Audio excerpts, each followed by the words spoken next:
Early Sunday morning, social media exploded with the news of the killing of El Mencho at the hands of the Mexican military in Operation Conductor in Tapalpa, Mexico. I hope I'm pronouncing that correctly. And which left El Mencho dead, and some of his entourage were shot, some killed, some injured. He passed away of his injuries, being transported to Mexico City for further medical treatment. So what are the facts? What happened? What led to all this?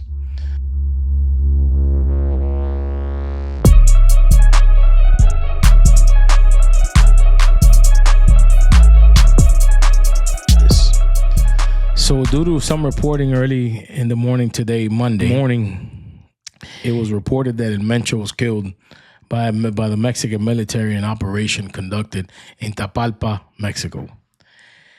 And this is something that when I first came through the wire, I thought it was a joke. I thought it was a meme. I thought it was just clickbait.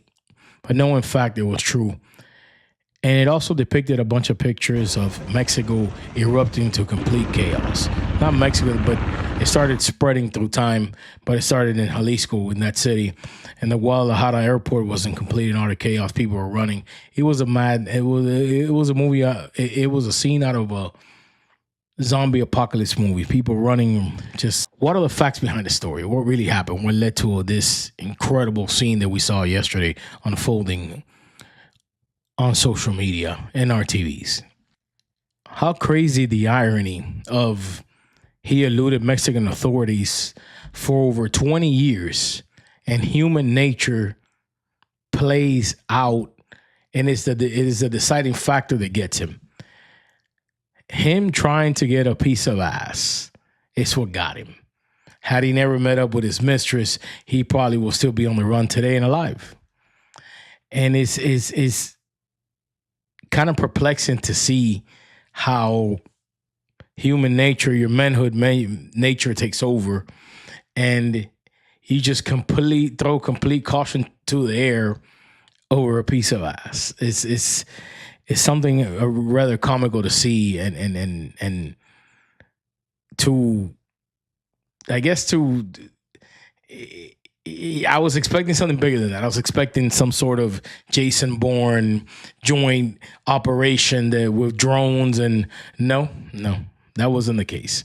It wasn't some efficient, high stakes intelligence operation. It was just he wanted a piece of ass. Somebody knew that was his piece of ass, and sort of dropped dimes on him, and eventually got him. It's something that it's I can't even find the proper words to describe that situation that he found himself in. And I can just imagine the look on his face when he was found, and they must have ambushed, and they must have caught him completely unaware of what was going on in his situation. I guess he trusted the wrong chick, but one has to wonder what she was offered, because for her to be the last person that saw him, and then he's eventually killed, she's got to be in a lot of danger today in Mexico. And I sincerely think she's not in Mexico. I believe she made a deal. They offered her something, and she's gone.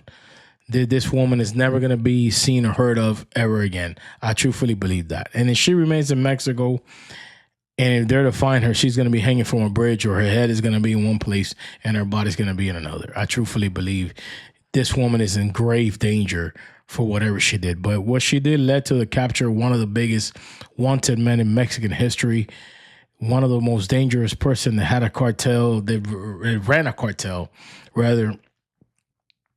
It's something that it took on her part, and whoever was with her, a lot of balls to actually do.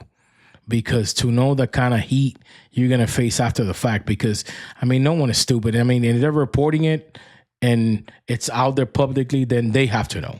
So for this woman to go ahead and do that, it takes a lot of balls. And that's essentially what's going to take to turn that country around. It's going to take a lot of people with a lot of balls that are willing to make a change, that are willing to take somewhat of a scalpel to carve out the cancer that is running around that narco state. Because truthfully, Mexico is a failed state. It has a government, it has this, it has that.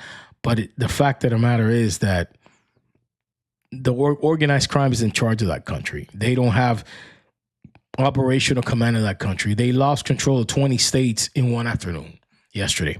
Roadblocks, burnings of vehicles, sabotage, essentially anarchy roamed through the country. Yet the government said that they were trying to restore order. You never had control to begin with. And then that communist woman who runs that country is a complete fucking joke, number one. And number two, I believe pressure from the Trump administration is what led up to all this. That's why this happened. And with this, I want to discuss a little bit of the bigger picture. And the bigger picture is that the Trump administration for months have been saying that we're going to go in. If you don't do it, we're going to do it. And I believe that particular pressure was the one that gave way to the fact, to what unfolded yesterday. And one thing that I want to bring up that is kind of like, it's been sitting on my mind when all this was unfolding. And I want people to understand one thing. Last week or so, there were Mexican drones that entered American airspace in El Paso, which grounded the airspace. It was supposed to be grounded for 10 days. Then the threat was identified. They realized there was going to be no further threat to flights in the airport in El Paso, and they opened up the airspace within a matter of hours. And for the most part, not a lot was said. There was really no reaction out of Trump. And now, in retrospect, looking back, this is somewhat of a Trump sending a message to the cartel. You get your narco little drones across our border, invade our airspace, and this is what's going to happen to you. Because it's all rapid. This guy's been eluding Mexican authorities for 20-something years, if I'm correct. And that happens, and a week later, he's dead. That speaks volumes into the mighty cock of the United States and its intelligence apparatus and its ability to be able to find anyone at any time and seek justice for whatever crime you do to Americans. And I think this is the bigger picture of what's really going on, because many have said that they feel that Trump is the one calling the shots when it comes to this narco-terrorism. And one thing must be said. I will make this point, but it's somewhat connected, but it's somewhat disconnected at the same time. We're trying to bomb Iran and we're trying to get into Israel's war abroad. And yet our neighbors down south are at war themselves with a criminal organizations that can't even control. They're not even in control of their country, but yet we're worried about Iran, who has like a continent and an ocean in between us. But the people that we can, like myself, I live close to the border. I can drive and be there like in no time.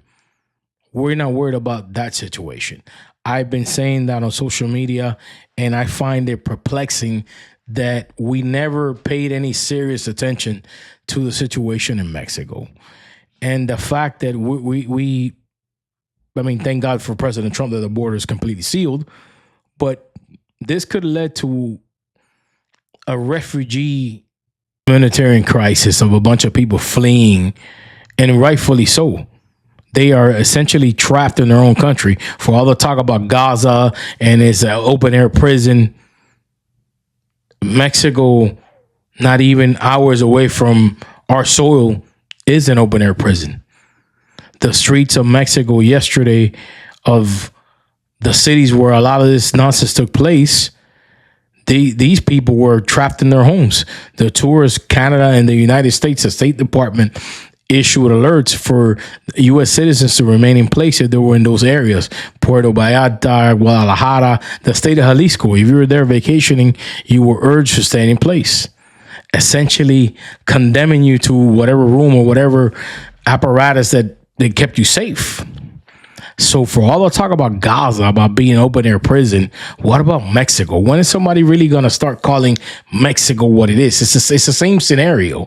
It's a land being occupied. It's not by another foreign nation, but it's being occupied by people who are holding the people of that land hostage. I always said that if your neighbor's house is on fire, it's a matter of time before yours comes on fire. And what's going to unfold in the weeks and days coming up, That could be spillover violence into the United States, but yet we just think, oh, this is just drug dealers and they're doing their nonsense. This is bigger than that. They control a vast amount of real estate in that country. There's a map. They control essentially, for sure, they lost control of 20 states, but they're in control like 8 states. Can you imagine if there was a criminal organization in the United States that took Georgia, Alabama, Louisiana, Mississippi, Tennessee, and Arkansas? You know, these are small states. We're not going to include Florida and Texas here because I think it'll be a very difficult thing to achieve, to take those over. But imagine all the smaller states in the South that they were completely wiped away, that somebody else ran them. How would that play out in this country?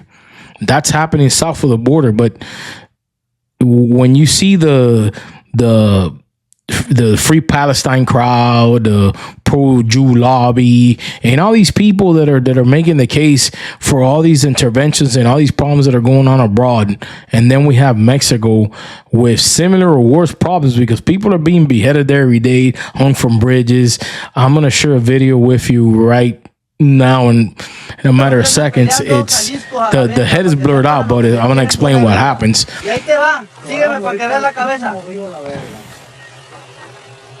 So as you can see, this guy's talking. He's talking a bunch of nonsense, regional nonsense that he's talking about in Spanish. And what you're gonna see,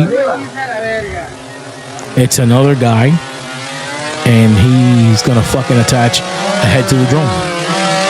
He's attaching a head to the drone, and they're gonna fly it and I guess drop it off somewhere. This isn't ISIS. This isn't Gaza. This isn't some foreign land. This is south of the fucking border. And if you live in the South, you're within hours of that. If you live in the north of the country, you're 15, 16 hours from that. Not a long flight. Not people speaking a foreign language that you never heard before. No. People who have a large population that live in this country. Pretty much everybody knows a fucking Mexican somewhere in this country. That's what's going on south. Yet we're making the case for Gaza. We're making the case. This should be the first thing that we should be tackling. Our neighbors having this problem to the south. And I truthfully feel what needs to happen to stop any of this, we need to have American intervention. I know a lot of people say, oh, no, not another intervention, not another forever war. I get the no war part, but as the UN likes to interfere in everything, and they wanted to hold Bibi Netanyahu as a war criminal and this and that. When are we going to start holding the members of the Mexican government accountable for all the nonsense that they let play out in their country? All the corruption. When are we going to get like a somewhat resembling a Nuremberg tribunal as to all the people who are killed in Mexico who are a part of this war that has nothing to do with them? All the mass graves that are being found, all the bodies that are found in bags, all these people. It is another Holocaust that is happening. But yet we don't hold anybody accountable. We should have something of a Nuremberg tribunal. And all these people that have been in power in Mexico, then the stories come out that they had contracts with Pemex and they enriched themselves in office. All these corrupt politicians, when are they going to suffer the consequences of what they have created that country into a complete hellhole for people to live in? When is this going to happen? When is a double standard going to happen that in Mexico, it's crime, it's not terrorism, but yet if it happens somewhere else in the world, it's terrorism and humanitarian crisis?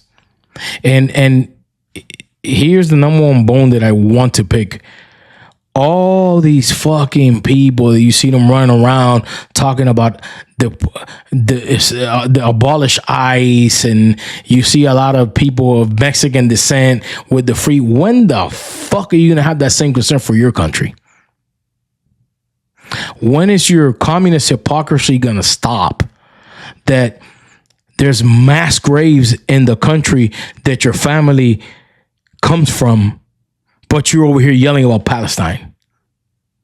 Like that guy that months ago killed the 2 Jews coming out of a party in Washington, D.C., and he was of Mexican descent. Completely worried about Palestine, but the fucking mass graves in Mexico, he wasn't worried about that.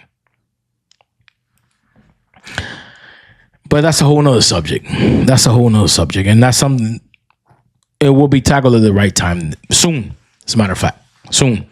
I will tackle that Mexican-American hypocrisy when it comes to these movements. But yet, you turn a blind eye to your own fucking country. I find it completely ridiculous when I see all these clowns running around. But back to the initial point about Mencho and the significance of his capture. I wish I could be a little bit more positive about it. I think it's going to lead to more violence. I think something big from the United States needs to happen to clean that country up. It's just too corrupt. There's no way that I feel that killing one guy is going to fix everything, because he hasn't been the first major figurehead of a cartel to be killed. And what happens? You kill one cartel and it turns into 1,000 cartels, which Sicario, even though it's a fictional movie, has a lot of truth in it. And a lot of these things that you see depicted in the movie is the same thing. It's you kill one guy and there's nothing's going to change, because the people who can make laws and who can change things are there completely corrupt. The mayor of Guadalajara, I believe it was a female. Guadalajara, one of those cities in the state of Jalisco, she just was caught that she was in a party and they were singing a corrido, which is a folk Mexican song, to El Mencho, and she was there. And now they got her on TV today. She's in an interview and she's saying that there was no extortion in the tequila farms in Jalisco, when she knows she's full of shit. So this country is completely corrupt. I feel a tribunal needs to be established for all these corrupt politicians that are going to be held accountable just in the same as the Nuremberg trials were. And American intervention needs to happen to restore order in that country. That's what I truthfully think is going to fix everything. As I said, it is significant what happened, but I don't think it's going to be the death blow that everybody thinks it's going to be. I think it's going to be we don't get serious about it and start calling things what they are in Mexico and really try to help Mexico climb itself out of that and change the culture. Nothing's really going to happen. But thank you for your time. Like and subscribe.